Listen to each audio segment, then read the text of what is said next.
years, seniors have worried that their children will put them in an assisted living home or other senior housing against their wishes.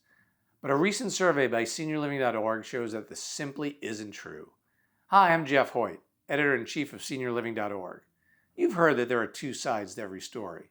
Senior Living wanted to get the senior side and their grown kids side to vital topics that we cover that affect them both. Would the two generations see eye to eye? Or would they be diametrically opposed on finances, housing, and other important issues? We recently asked more than 1,300 seniors aged 65 and up with grown kids about their crucial concerns and desires.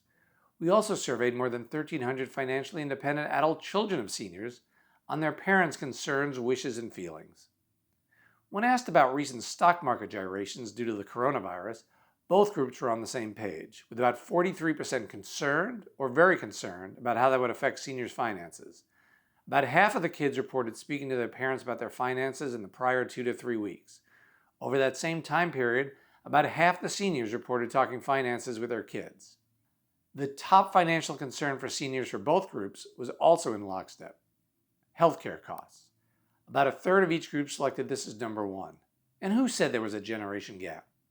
Since senior living is a valuable resource for senior housing, we inquired about it, and the responses here were markedly different.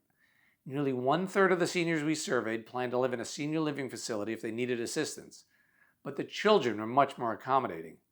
Fewer than 5%, or 1 in 23, thought their parents would wind up in senior living.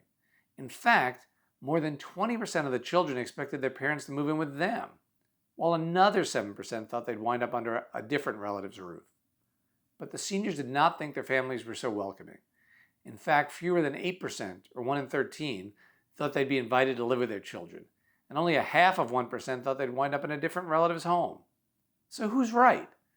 Well, every family has to make its own decision, but seniors shouldn't assume their children's homes are off limits, and children shouldn't assume that their parents want to live with them. You should talk these things out and reach an understanding before such a critical decision has to be made. In fact, another bone of contention is how involved the children should be in senior housing choices.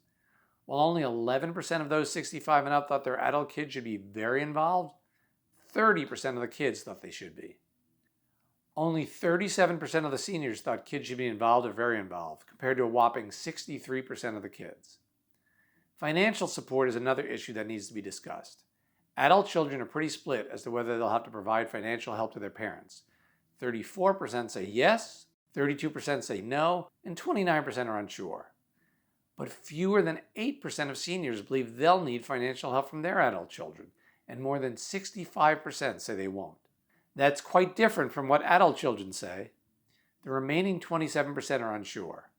Our survey showed that the children are more uncomfortable talking to their parents about money than the seniors are. So seniors, take the initiative and talk to your kids about financial support, housing, and authorizing power of attorney. Don't let a little discomfort get in the way of important planning about your future.